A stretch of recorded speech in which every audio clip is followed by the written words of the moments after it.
Assalamualaikum everyone. You're watching Campus Chronicles, where we bring guests who are inspiration for all of us. I'm your host Anya Kazmi, and today we have something truly inspiring for you. Have you ever dreamed of studying abroad or wonder what it takes to take a step out of your comfort zone and represent Sakhar IB University on an international level? Well, our guest today has actually done it. Let's meet Miss Zainab. She's one of the most talented alumni of Sakhar IB University, currently studying in USA and doing her PhD. Let's meet Zainab. How are you, Zainab? Assalamu alaikum. How are you? I'm good. And Walaikum thank you so salam. much for I'm inviting also me. good. Such an honor. Okay, so Yeah. oh, it's a pleasure for us. Then let's start, Zainab. So tell Uh-huh. me, did you ever like always plan to study abroad, or it was like unexpected for you as well? And how was your journey from Sakhar IB University to an international university? Oh, I've always wanted to study abroad, like from a very young age. I used to have like people around me who had studied abroad and they would share their experience, and I would just listen to them and my eyes would light up, and I would just pray कि मुझे भी ऐसा experience हो, or that actually encouraged me to work hard enough to get this scholarship. And now I'm here, alhamdulillah, alhamdulillah, thanks to all the professors who encouraged me. And when it comes to my experience, my switch from Sakhar IB University to an international university, I would say um, Sakhar IB University is no different than any international university when it comes to the education system. That is true Okay, कि USA में I know all the system they are very developed, but Sakhar IPA में भी वही चीज़ें available हैं, वही facilities हैं जो international oh universities में great. होती हैं. तो it wasn't a shock for me. कोई इतना खास difference मुझे यहाँ पे नज़र नहीं आया. तो Okay. uh, yeah, so this was my take on it. And Zainab, as you know, mathematics is one of the most hated Hmm. subject of all the students, ना especially for girls कि हमें ये subject तो बहुत ही कोई नापसंद होता है, लेकिन आपने इसको as a subject choose किया, तो आप बताएं कि आपको इसमें कैसे interest develop हुआ था और आपने कैसे इस चीज को पढ़ने का सोचा? Yeah. Uh, it's sad that in our society, this stigma that the maths is very difficult, it's like the most hated subject, it still is very prevalent. Um, I'd say कि ये जो चीज़ है ना, वो इस तरह से कि हमारी सोसाइटी ने इस तरह से उसको लिया है। हमारे प्रोफ़ेसर्स, हमारे जो बड़े पेरेंट्स हैं, तो बचपन से ये सिखाते आए हैं ना कि गर्ल्स के लिए तो मुश्किल होती है, ये कैसे करोगी? तो अगर कोई बच्ची ऐसी सोसाइटी में पैदा होती है, इस ऐसी तरीके की बातें सुनती है, तो वो they will start questioning themselves.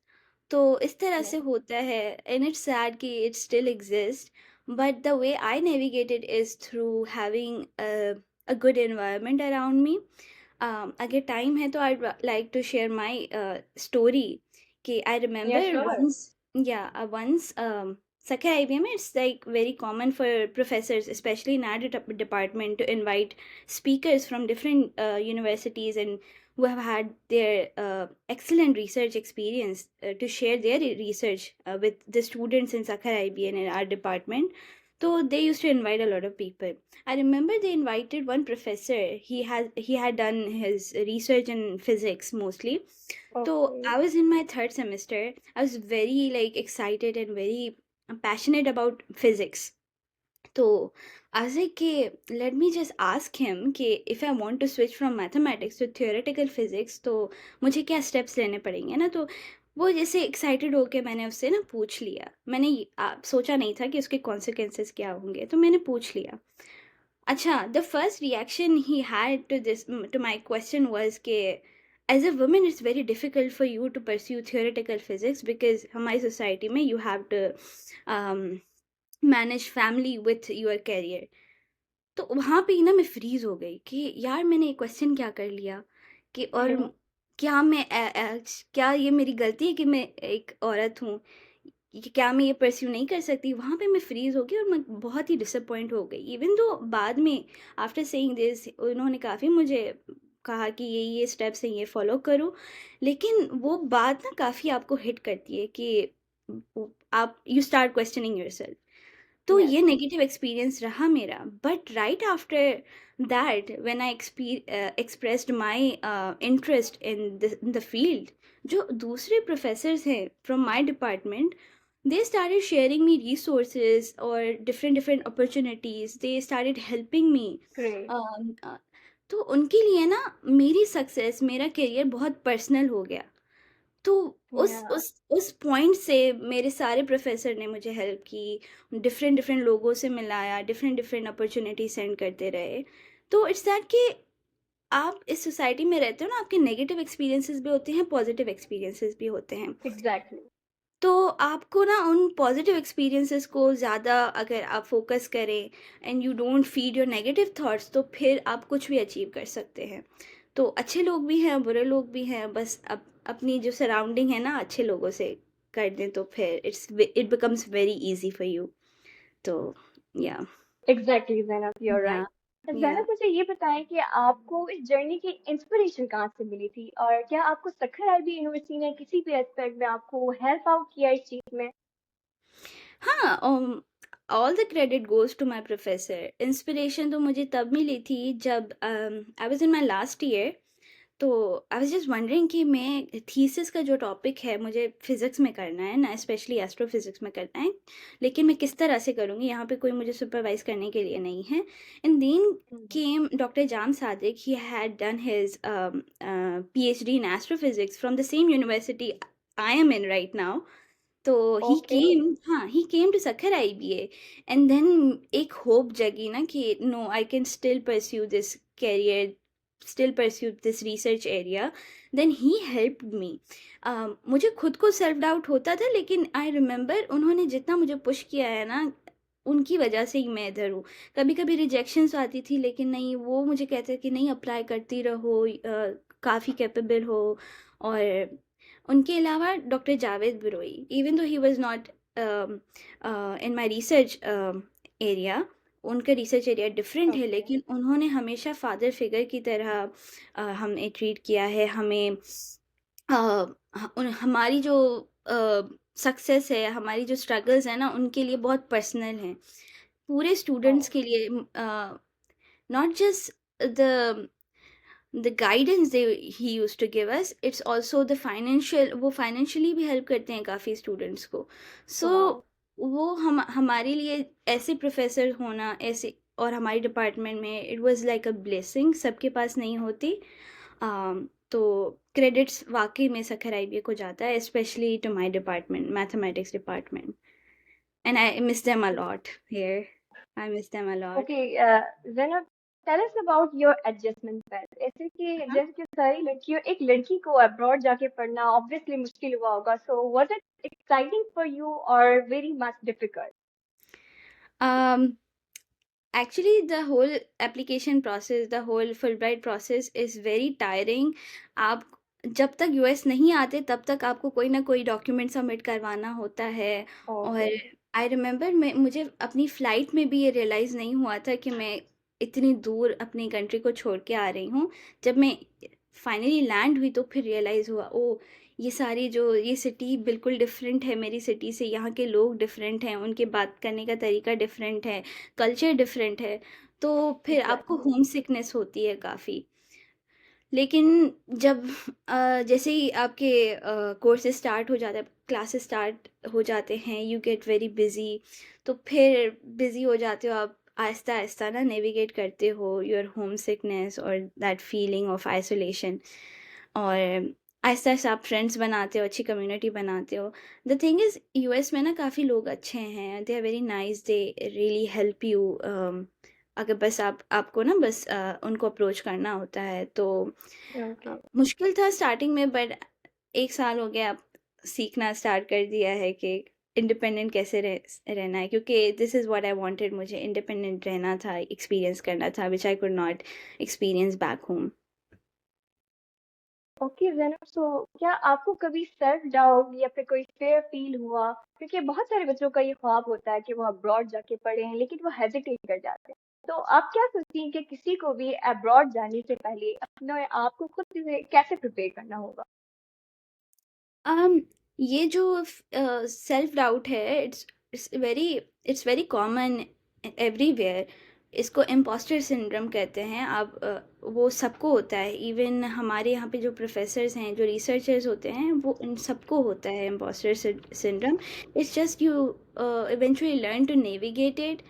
वो इस तरह से होता है कि आपको अगेन I'd say कि पॉजिटिव थॉट्स और नेगेटिव थॉट्स दोनों ही आते हैं। It's just that you learn to not feed your negative thoughts, और प्रेजेंट में रह के जो आपको टास्क अचीव करने हैं वो करना होता है। अच्छा, आपने पूछा कि जैसे मेरे जूनियर्स हैं उनको क्या करना चाहिए। यस। इंस्टेड ऑफ वंडरिंग कि मैं मुझसे होगा कि नहीं होगा, just they should just start like start making a list of universities and opportunities they want to apply to। एक एक्सेल शीट बना दें एंड उन सारी यूनिवर्सिटीज़ के रिलेटेड, उन सारी अपॉर्चुनिटीज़ के रिलेटेड जो भी एलिजिबिलिटी क्राइटेरिया है वो लिख दें अपनी एक्सेल शीट में।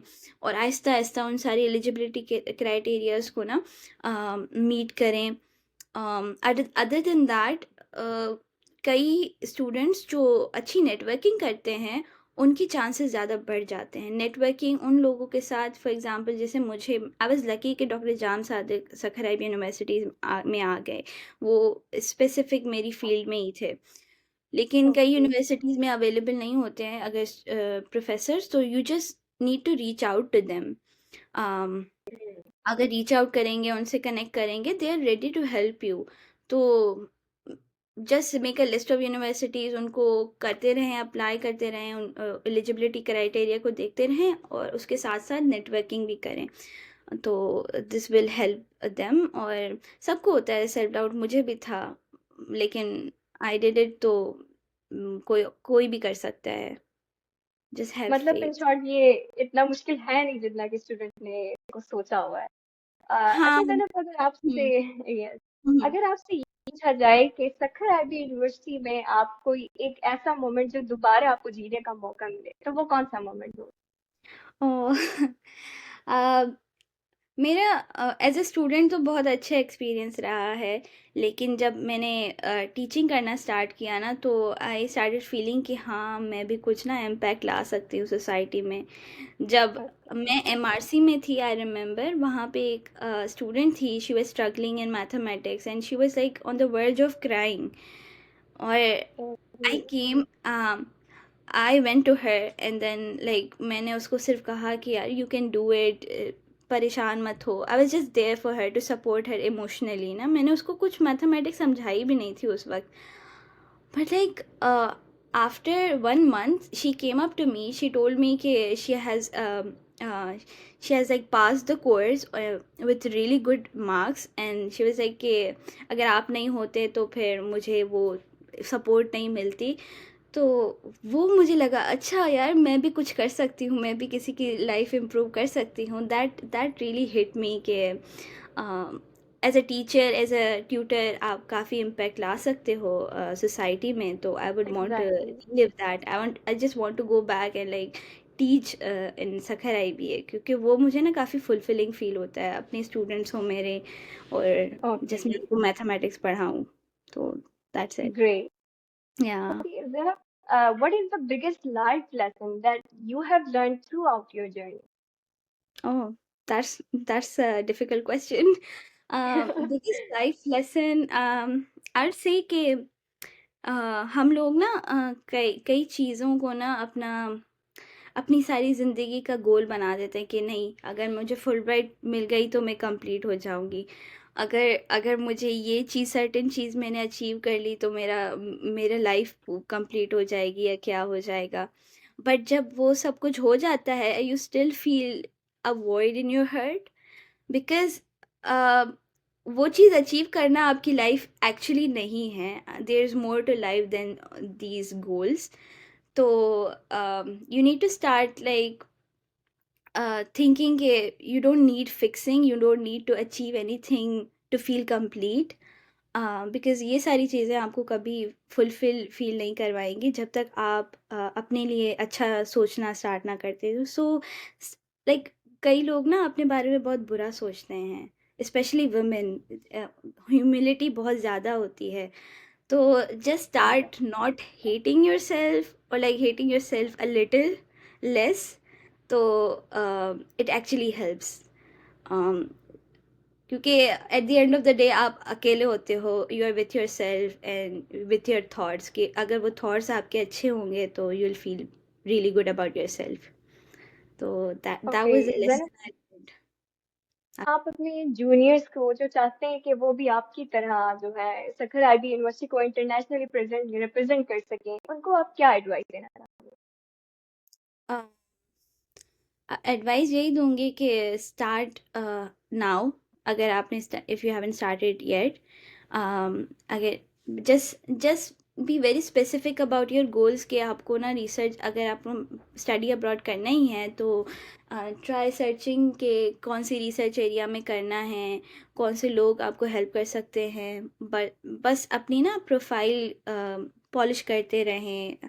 और फॉर एग्ज़ाम्पल, अगर आपको एसओपी रिव्यू करवानी है, you can reach out to me, और जो भी पहले आ चुके हैं ऐसे एपिसोड्स में, just reach out to them, they will help you. बस ऐसे लोग find find your people basically ना, जो आपको हेल्प कर सकें। और Google is your best friend, Google करते रहें डिफरेंट अपॉर्चुनिटीज़। और जस्ट स्टार्ट, लाइक बैठ के ये ना सोचें कि यार मुझसे होगा कि नहीं होगा। आपसे वाकई में नहीं होगा, आप स्टार्ट नहीं करेंगे, तो just start doing it. Exactly. या ओके जैनब, तो ये बताएं कि वो स्टूडेंट्स जिनका बैकग्राउंड अंडर ग्रेजुएट में सोशल साइंसेज का है, जस्ट लाइक मी, मेरे लिए जैसे कि मैं मीडिया साइंस की हूँ, तो वो कैसे स्कॉलरशिप को हर्न कर सकती है? उनके लिए तो मैथ्स काफी फिर डिफिकल्ट हो जाएगा ना इस चीज को क्लियर करना। Hmm, अच्छा, इस उनके लिए अगर they want to apply to Fulbright specifically, तो फुलब्राइट का ये है, the only barrier is, I wouldn't say barrier, the only requirement that you have to meet is GRE. Other than that सब कुछ आपके पास होगा, आपके पास पर्सनल स्टेटमेंट होगी, रिसर्च स्टेटमेंट, सीवी, रेफरेंसेस, आपके पास सब कुछ होगा। बस आपको ना ओके। जीआरई का that to the quant section. एक बार आपसे जीआरई हो गई तो फिर तो आपके दरवाजे सारे खुल जाएंगे फॉर द फुल ब्राइट। अगर आपने इंडिपेंडेंटली अप्लाई करना है तो वो भी आप कर सकते हैं, बट अगेन बहुत मुश्किल होता है, फाइनेंशियल इश्यूज होते हैं, कोई लोग अफोर्ड नहीं कर पाते।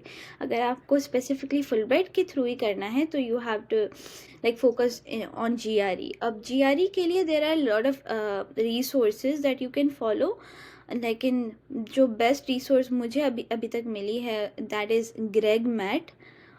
इट्स अ वेबसाइट, वहाँ पे आप you can purchase their plan. वो मंथली भी होता है और लाइक 2 मंथ्स का भी होता है। जस्ट परचेज दैट, एंड वहाँ पे काफ़ी अच्छे अच्छे तरीके से आपको ना जीआरई के लिए प्रिपेयर करते हैं। तो you have to start earlier, बहुत पहले से आप स्टार्ट करोगे। फॉर एग्जांपल, आप अगर थर्ड सेमेस्टर में अभी से जीआरई के लिए, क्वांट के लिए प्रिपेयर करो तो हो जाता है। और वहाँ के ओके। कॉन्सेप्ट पता है, 8th क्लास के कॉन्सेप्ट्स होते हैं, इतने एडवांस लेवल नहीं होते। इट्स जस्ट दैट क्वेश्चंस बहुत ट्रिकी होते हैं। तो अगर आप अभी से प्रिपेयर कर दें तो फिर इजी हो जाता है। एंड फुलब्राइट में तो अगर आप ह्यूमैनिटीज़ में हो तो आपके चांसेस किसी अच्छी यूनिवर्सिटी में, किसी टॉप नॉच यूनिवर्सिटी में जाने के बहुत ज़्यादा होते हैं। आई हैव माई फ्रेंड्स जिन जो हार्वर्ड में पढ़ रहे हैं, जो ह्यूमैनिटीज़ में हैं। ओ नाइस। या या तो उनके चांसेस ज़्यादा होते हैं अच्छी, मतलब टॉप नॉच यूनिवर्सिटीज़ में जाने के। तो एक बार बस जीआरई कर दो, उसके बाद तो इंशाल्लाह सब कुछ हो जाएगा आपका, इंशाल्लाह इंशाल्लाह। और जीआरई एंड के लिए अगर कोई भी क्वेश्चन हो तो वही है कि एक्सपीरियंस लोगों से अगर आप रीच आउट करो, जैसे डॉक्टर परवेज़ मला हैं, मैं हूँ, और जिन्होंने जीआरई दी है उनको रीच आउट करो, तो दिल just will just share resources जो हमें हेल्प की थी। तो इस तरह से ही है। तो ये जीआरई का ही बैरियर है, बाकी तो एक्सीलेंट स्टूडेंट्स हैं सखर आईबीएम में, ह्यूमैनिटीज़ में भी और एग्जैक्टली। दूसरी डिपार्टमेंट्स में भी। Okay Zainab, as you know कि हमारे यहाँ स्पेशली पाकिस्तान में ये भी हमारे पास एक स्टिग्मा बना हुआ है कि लड़कियां आउट ऑफ सिटी भी नहीं जाती है ना पढ़ने के लिए, लेकिन आप इंटरनेशनल यूनिवर्सिटी तक पहुंच गई, तो आप पेरेंट्स, उनके पेरेंट्स को क्या गाइडलाइन देना चाहेंगे कि वो अपने बच्चियों को इस चीज़ की इजाज़त दें कि वो पढ़ने के लिए कहीं भी जा सके? मैंने अपने पेरेंट्स को तो मेंटली प्रिपेयर किया था फॉर इयर्स। मुझे शुरू से ही प्रिपेयर करना पड़ा था मेंटली उनको कि नहीं, मुझे आपने भले दूसरी सिटी नहीं जाने दिया फॉर वट एवर रीजन्स, हाँ सिक्योरिटी रीजन्स होते हैं, and those reasons are very valid for parents as well, कि वो कहते हैं कि मेरी बेटी सिक्योर रहे, उनको कोई मसला ना हो। तो बट ये है कि आप ना, पेरेंट्स को तो मैं क्या ही कहूँगी, मैं स्टूडेंट्स को कहूँगी कि अपने पेरेंट्स को ना मेंटली प्रिपेयर करते आएँ शुरू से ही, ताकि जब आप अप्लाई कर रहे हो या आपकी सिलेक्शन हो जाए तो it becomes very easy for them to accept it कि हाँ मुझे छोड़ना है। और अपनी अपनी पर्सनालिटी ऐसी बनाएं कि वो आप पे ट्रस्ट कर सकें, तो वो ट्रस्ट बिल्ड करें अपने पेरेंट्स के साथ। वंस दैट वो हो जाता है ना ट्रस्ट बिल्ड, तो फिर it becomes very easy for them to let you go abroad and study. मेरी कई फ्रेंड्स हैं, वो कभी, मैं खुद किसी सिटी नहीं गई थी दूसरी पढ़ने के लिए, या अकेले नहीं गई थी। अब मैं जा रही हूँ, तो एक ट्रस्ट बिल्ड कर दिया ना उनको। मैंने कहा कि मैं जी, पढ़ाई के लिए जा एग्जैक्टली। रही हूँ, I will be very responsible and all, तो फिर हो जाता है। बाकी अगर नहीं पेरेंट्स मान रहे हैं तो you can also like reach out to your professors जो आपके पेरेंट्स से बात कर सकें, तो इस तरह से भी हेल्प हो सकती है। हम्म। Okay. Zainab, what do you think? What is the biggest difference between the education system in Pakistan and in USA? अम, अच्छा, पाकिस्तान के एजुकेशन सिस्टम की बात करें ना, तो देयर आर टू कैटेगरीज। एक कैटेगरी वो है जहाँ पे ये सारी यूनिवर्सिटीज़ आ जाती हैं, जैसे लम्स हो गई, सखर आईबीए हो गई, कराची आईबीए होगी। उनका जो एजुकेशन सिस्टम बना हुआ है ना, वो it is very similar to education system in the US. वही सारे कोर्सेरा होता है, सीएमएस ऐप होता है, असेसमेंट इस तरह से होती है कि क्लास इवैल्यूएशन होती है, क्लास की पार्टिसिपेशन, असाइनमेंट्स, और एग्ज़ाम भी इस तरह से क्रेमिंग बेस पे एग्ज़ाम नहीं होता आपको, कुछ या Hmm. मतलब रट्टा नहीं लगाना पड़ता। तो ये एजुकेशन सिस्टम है पाकिस्तान में, but is just specific pool of universities. तो एंड और भी यूनिवर्सिटीज़ हैं जहाँ पे ये नहीं होता। अगर मैं ऐसा कहूँ कि एजुकेशन सिस्टम तो बिल्कुल ही सेम है, तो that would be unfair to students who have not had their education from that pool of universities. तो डिफरेंस है, बट देयर आर यूनिवर्सिटीज़ जहाँ पे ना बहुत सिमिलर है। एक तो ये चीज़, तो जो यूनिवर्सिटीज़ दूसरी हैं उन उन उनके पास बहुत है इम्प्रूव करने के लिए, एंड आई होप इम्प्रूव हो over time. At and now when it comes to those universities, उसमें ये डिफरेंस मैंने नोटिस किया है, स्पेसिफिकली टू सखर आईबीए। वो सारी तो चीज़ें हैं, बट दो चीज़ें that I would like to mention. एक चीज़ जो which is very prevalent in the university in the US is that यहाँ पे ना काफ़ी नेटवर्किंग अपॉर्चुनिटीज़ होते हैं। स्टूडेंट्स को काफ़ी इनक्रेज किया जाता है नेटवर्क करने के लिए। आए दिन आपके कोलोकियम्स होंगे, आपकी टॉक्स होंगी, डिफरेंट यूनिवर्सिटीज़ पे प्रोफेसर्स आएंगे, और फिर उनके साथ लंच टॉक्स होंगी, जो सखर आईबीए में इतनी नहीं होती थी फॉर वट एवर रीजन्स, वो रिसोर्सेज नहीं होती या टाइम अवेलेबल नहीं होता। तो ये चीज़ मैंने सखर आईबीए में एक्सपीरियंस नहीं की थी, जो मैं यहाँ पे कर रही हूँ। और अगर ओवरऑल पाकिस्तान की बात की जाए, तो फिर एक पाकिस्तान में ना टीचर को एक अथॉरिटी वाला रोल दिया जाता है कि टीचर इधर है, स्टूडेंट इधर है। तो जो स्टूडेंट है ना वो घबराता है क्वेश्चन करने के पे। अगर क्वेश्चन करेगा तो फिर सम टीचर्स, कुछ टीचर्स को ऐसा लगता है कि they are questioning my knowledge, तो वो काफ़ी पर्सनल ले लेते हैं। um, और ये स्टिल है सखर आईबी में नहीं, लेकिन In overall Pakistan, we can Pakistan say. में अगर जनरल बात की जाए तो ये है, विच शुडंट बी द केस, ऐसा नहीं होना चाहिए, आई एम जस्ट सेइंग। तो विच इज़ वेरी सैड, ऐसा नहीं होना चाहिए। यहाँ पे स्टूडेंट और टीचर ना दोनों एक लेवल पे होते हैं, और क्वेश्चंस को इंकरेज किया जाता है, क्रिटिकल थिंकिंग को इंकरेज किया जाता है। और जब आप क्रिटिकल थिंकिंग करते हैं तो न्यू आइडियाज़, लाइक आप you come up with new ideas, and which is good, जो जो बहुत ज़रूरी है, विच is very crucial for research. तो ये चीज़ है इम्प्रूव करने के लिए पाकिस्तान में ओवरऑल, हर यूनिवर्सिटी में Okay. इनफैक्ट, या। Okay, so thank you so much for joining us today. Zainab. It was meeting you. Thank you for inviting me. And I also want to thank our audience for staying tuned with us. Inshallah, we will meet soon with another exciting and inspiring episode. Tab tak ke liye Allah. Allah Hafiz.